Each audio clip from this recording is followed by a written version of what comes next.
Humanity had arranged a meeting on a derelict space station that once belonged to the Vaskar monarchy, at the fringes of Kalka's old sphere of influence. With our android friends breathing down their necks, the brown-furred shitheads had packed their bags. The installation was ceded to Tin Can Control. However, Mikri's people preferred to press at the border further out, and to build equipment that didn't have organics in mind. This facility had laid dormant for decades, but the Durandi and Girret would be arriving here shortly. We had to plan for trouble, whether it would be in the form of an ambush or from a hostile reaction when they saw Mikri and our party. These two species might have left the Alliance, but that didn't preclude the possibility of them tipping the Asgar off to our meeting. Sophia and I were granted permission to head the diplomatic posse, but Massa was brought alongside us. We had arrived well in advance of the scheduled time, hunkering down inside the decrepit installation to avoid giving away signs of our presence. If they showed up as promised, we wanted to scope out the Durandi and Girret ships. Mikri's been getting around, being the first Vaskar to talk to a creator civilly, and now accompanying this mission. I know the risks here well, but I hope he won't be hurt too badly if this goes south.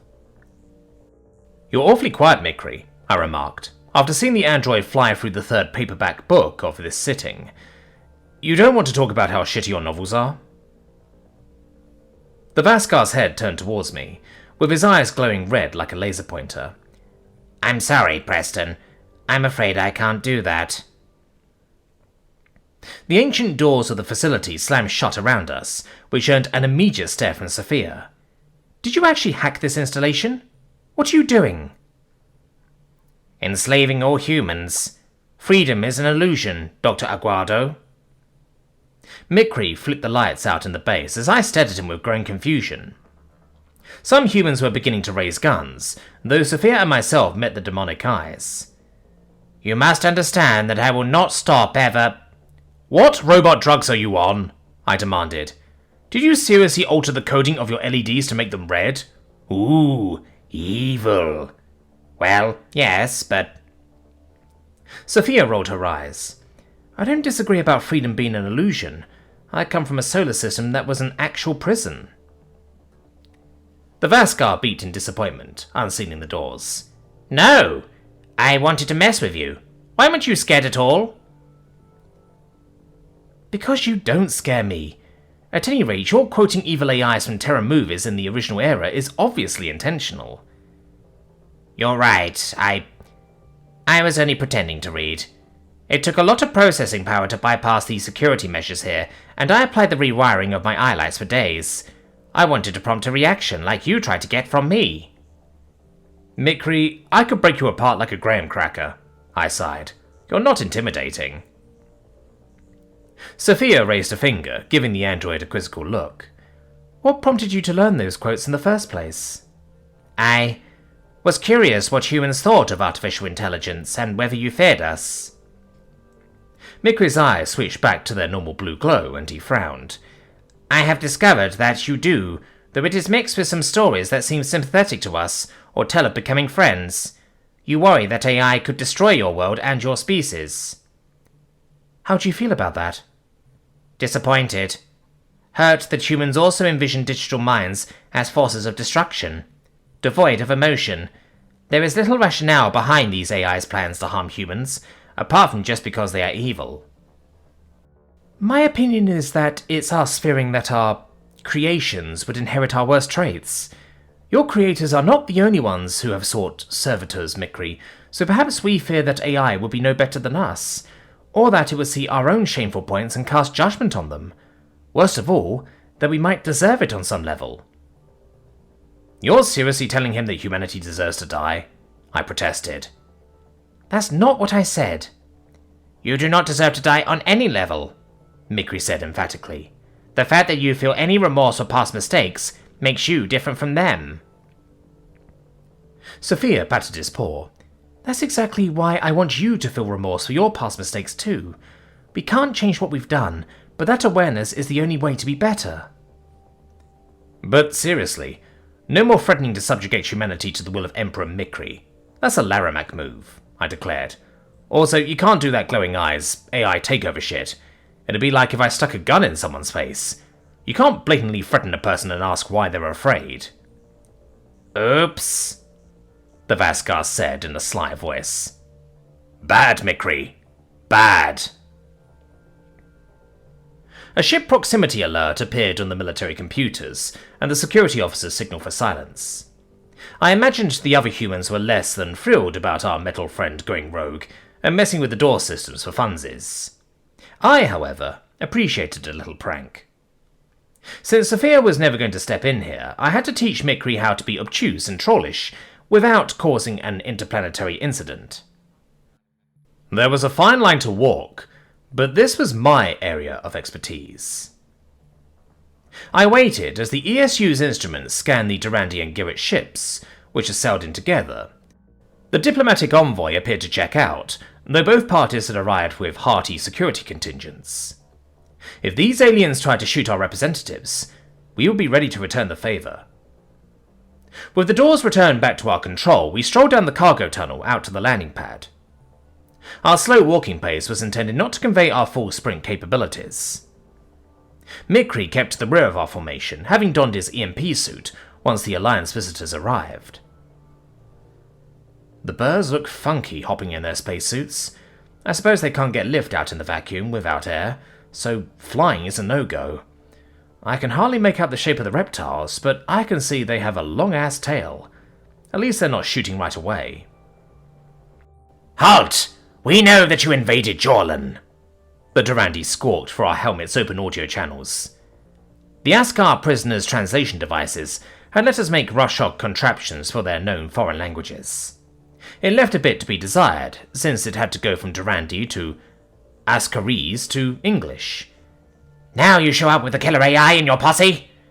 As if it wasn't bad enough that the Vaskar loosed them and brought that mess to our territory. I took a cautious step forward, speaking into my helmet's microphone. There was normal gravity thanks to the station's centrifuge. Prince Laramak told you about us? We don't speak to him, but we'd have to be blind as a Notu to miss a fleet of ships surrounding Jorlan, the Girret representative sighed. Why have you brought us here? To demand our surrender? We attacked the Vaskar because they shot our ambassador in peaceful talks, just like this. Sophia raised her unarmed hands before waving Mikri to stand next to her.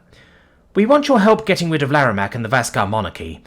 I think there might be a misunderstanding about the nature of these killer AI. Take it from a species that inspected their code. The Durandi's bouncing laugh trilled into my ears. Why do you think we'd agree to the first part of what you said? We don't want to wage war against Laramak. For all of the Vaskar's insults, we don't want his people as our enemy. We're trying to clean up the wreckage they leave behind. Us too. Laramak hurts everyone around him, even his own people. I've heard that you have a more enlightened form of government. I would hope you wouldn't enslave and schedule the erasure of thinking, feeling beings just to take out your trash. I don't know what provoked the machines, but what matters is that they are a threat to us now. The Vaskar showed reckless abandon, the Girret responded. In many ways, this is a public health emergency. An outbreak that must be contained. I am not a disease. Mikri broke his silence from next to us and tapped the white heart he'd drawn on his new armor. I am here to seek peace with you, despite the fact that you are a threat to my people. We do not need to quarrel. You might think that I should not have been created, but that does not mean that my people's death should be the only resolution that will satisfy you. I shrugged. What Mikri said. We wanted to negotiate a peace with his creators, but they wouldn't listen. Laramak did Laramak things. Why don't we lay out the evidence that these androids are a species in need of your help? The kindness you showed to the Vaskar when they were displaced? Sophia pleaded.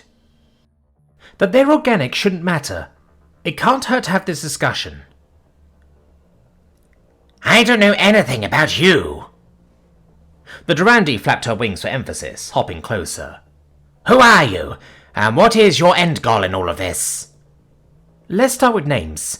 I'm Sophia, and as we said in our transmission, we belong to a species known as humans. Ambassador Jetty of the Durandi, how and why did you persuade the androids to approach you amicably? I chuckled, slapping Mikri on the back and making him stumble by accident. They rescued Sophia and myself. I'm Preston, by the way, when we crashed our spaceship. They cared for and helped us of their own free will. Nothing like the killer AI you think they are. The network voted to help the humans, Mikri agreed. They have been kind to us since. They did not loathe our existence. The Girret representative sighed, looking backward like he wanted to leave. But my constituents do. So many laws have been passed against AI since we met the Vaskar. The people won't begrudge a peace, especially if you hammer home the concrete evidence about the enemy, Sophia countered. Please, just hear what actually happened on Kalka and take it home with you. I think you and your citizens deserve the truth. I'm not sure we need to complicate things further.